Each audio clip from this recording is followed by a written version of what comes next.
অনুভূতি আসলে এটার জন্য অপেক্ষা করতে হয়েছে ২ মাস, প্রায় ২ মাস। ৩ তারিখ থেকে লিগ শুরু হয়েছে। তারও বেশ কিছুদিন আগে আমরা ট্রেনিং শুরু করেছি। আপনি যদি সেই ট্রেনিংটার সঙ্গে মিলান তাহলে ঠিক ২ মাস। ২ মাস অপেক্ষা করতে হয়েছে এই জার্সিটা গায়ে দেওয়ার জন্য, গায়ে পরার জন্য। সো এই ২ মাসের মধ্যে অনেক কিছু সহ্য করতে হয়েছে, অনেক কিছু দেখতে হয়েছে, অনেক কিছু অ্যাডজাস্ট করতে হয়েছে, মিনিমাইজ করতে হয়েছে। সো নিশ্চিতভাবেই যেকোনো মানুষই একটা লক্ষ্য নিয়ে কিন্তু যাত্রা শুরু করে। সেই আল্টিমেট গোলটা ছিল এই জার্সিটা পরা।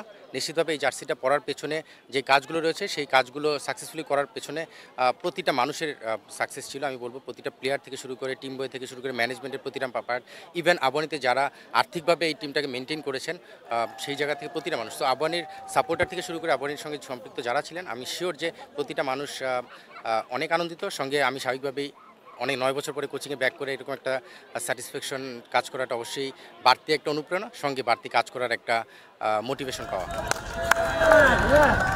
কোচিংয়ের একটা বিষয় হচ্ছে আপনি যখন ঢাকা লিগ চলবে বা যে কোনো একটা টুর্নামেন্ট বা লিগ চলবে তখন তাদেরকে কোচিংয়ে খুব বেশি টেকনিক্যাল জায়গায় কাজ করার সুযোগ নেই। তখন তাদের মেন্টাল এবং মোটিভেশনাল জায়গায় কাজ করতে হয় বেশি। আপনি একটা জিনিস লক্ষ্য করে দেখবেন এই দলটায় আমার সঙ্গে 19 স্টেজ পার করা বেশ কিছু প্লেয়ার ছিল। আমি তাদের সাইকোলজি জানি, কাকে কীভাবে মোটিভেট করতে হবে, কাকে কখন বকা দিতে হবে, কাকে গায়ে হাত দিতে হবে, ঘাড়ে হাত দিয়ে বোঝাতে হবে। সো সেই কাজটা আমার জন্য সহজ হয়েছে।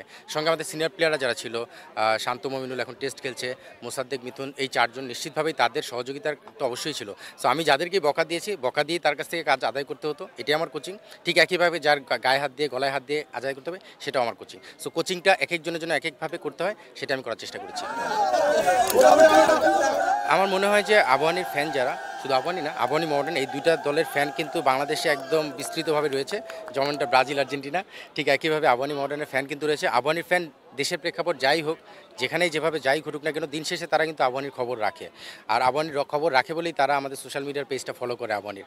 এবং নিশ্চিতভাবেই তাদের এই ফলো করা, তাদের এই ইন্সপিরেশন আমাদের প্লেয়ারদের, আমাদের সবাইকে ইন্সপায়ার করে। কারণ আমরা জানি যে সোশ্যাল মিডিয়ার যুগে সোশ্যাল মিডিয়ার অ্যাক্টিভিটিসের মাধ্যমে কিন্তু অনেকেই মোটিভেটেড হয়, পজিটিভ মোটিভেশন হয়। নিশ্চিতভাবেই আমাদের ফেসবুক আবাহনীর যে পেজটা রয়েছে সেখানে যারা ফলো করছে তাদের দোয়া এবং সহযোগিতা, তাদের ইন্সপিরেশন আমাদের এই চ্যাম্পিয়নশিপের জন্য বড় ভূমিকা রেখেছে।